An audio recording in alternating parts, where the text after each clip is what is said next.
Okay, hey guys, I'm just gonna leave you a message so you're at least aware. So, when I was at the AmeriCorp, they assigned me to the public defender's office in New York City. That was my assignment there. So there was a case regarding a client that did not commit a crime. His, long story short, his identity had gotten stolen. Someone had gotten a hold of his debit card. And what happened was they were going into stores like Best Buy or stores similar to that, going in the store, purchasing a gift card like a Steam wallet card or an Apple gift card. And they would go in that store, and when it hit that prompt where it says you have to type in your PIN, they'd hit, the usual one. It wouldn't be the green circle one. It would be the one in the center, which would be the, I don't know, it'd be the backspace one, which is the one that's like this. So what I'm explaining is, when I was in law school, I was at Queens College. They had to transfer me over to Brooklyn. Then I went back to Harvard online during the coronavirus. But this case is related to the cryptocurrency scandal that's going on right now. See, I had a book like this book, which has to do with Title 18. So I'm going to break it down to you as simple as possible.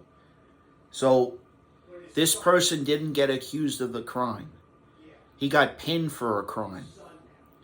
So there was a group of people that were taking crypto gift cards, like Amazon gift cards, like Steam and Apple, and they would go on these apps. This is what was explained to me when I was at Best Buy, because they were the ones that brought it to my attention. I went to the management. They have videos.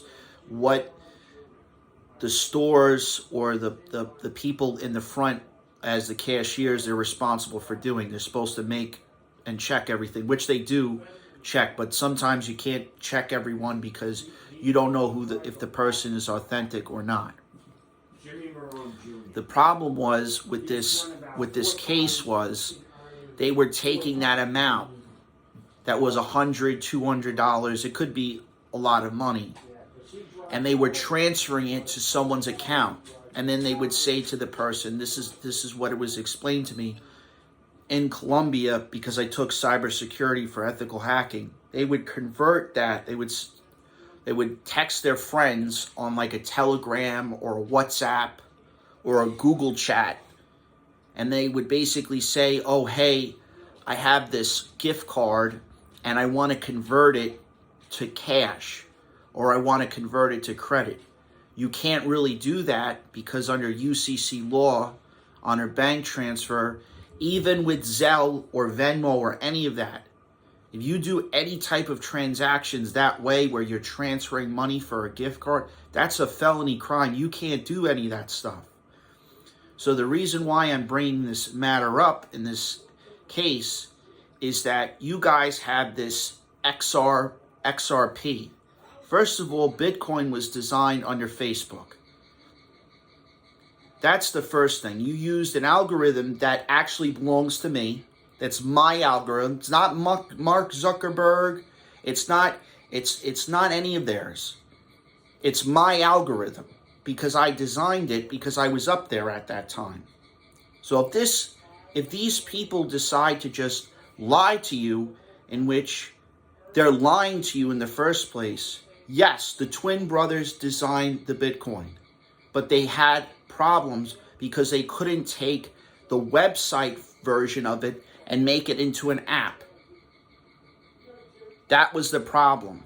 Steve Jobs warned these people years ago, because when I was interning at Apple, when Steve was around, he was against it. So was Daniel Pena, he was against it as well, because the problem is that Bitcoin is assigned to a lot of these Russian oligarchs.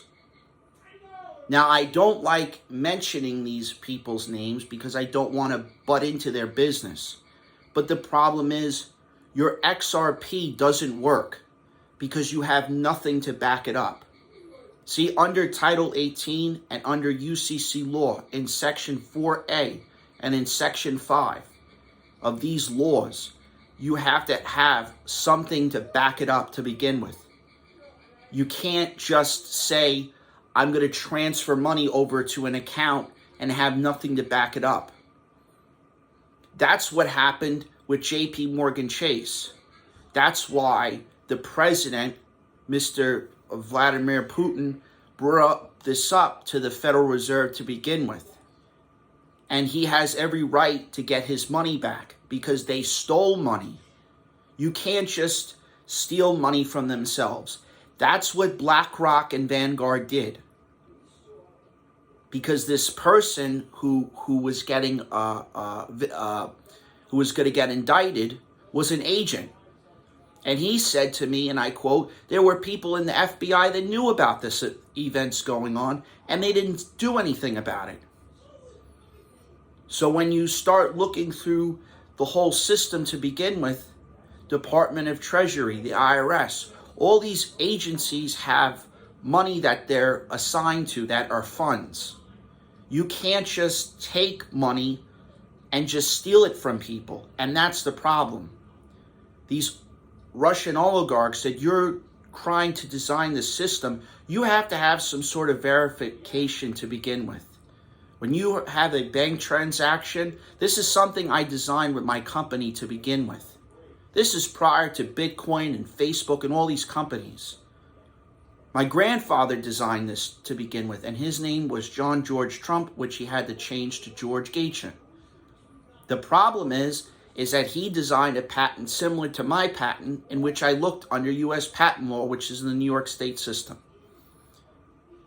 And the whole thing it has to say is you have, in order for this Bitcoin, because you guys want to create another Enron situation, because Enron is big in the accounting department, which I had to take a license and I passed.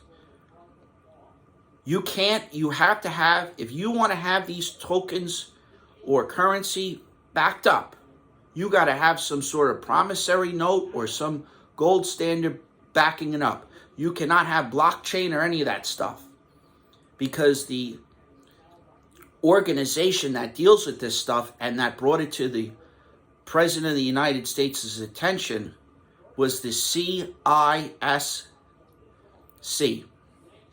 Let me repeat that. The CISC. That organization handles cybersecurity attacks all the time, and they're under Department of Homeland Security. They deal with this stuff on a regular occurrence. They had a meeting with this in Albany, and they talked about how the banking system is not ready for this cryptocurrency, and they have to have banking regulations backed by the United States government and other governments to begin with. And that's your problem. You guys don't have any of that stuff. You have no verification whatsoever. I'm sorry to say this with Zelle, because you should be indicted. You can't just say on a phone, I'm going to punch codes in and say it's my identity, because you can't verify it.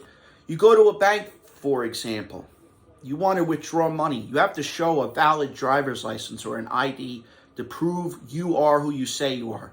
You can't prove who you say you are on a cell phone. It doesn't work. And that's what they should have as a regulation to begin with.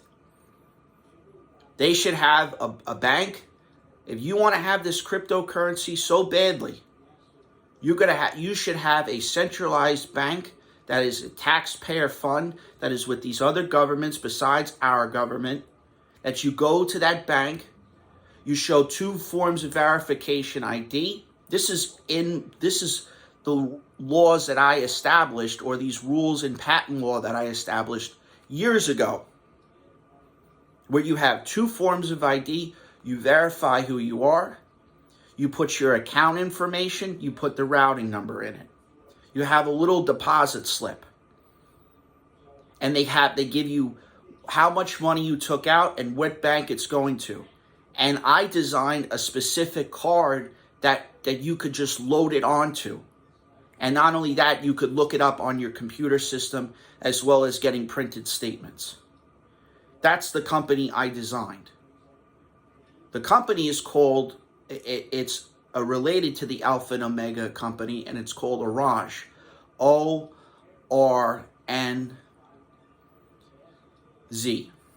Like orange. So O-R-A-N-Z.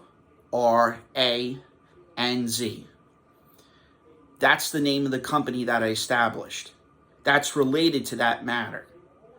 And what I was going to do was with both of those companies I was going to design was I was going to make a banking company called Gardner Bank. I was going to design that bank to be specifically run in case of emergencies where if you need Bitcoin or you need transfers or you need money transactions, you could go to that specific bank. They would have them throughout the country and internationally. That's what you're required to do. But you're not going to do that. You're just going to go around the system and you're going to create a problem. And that's your problem. So thank you guys. Have a good day.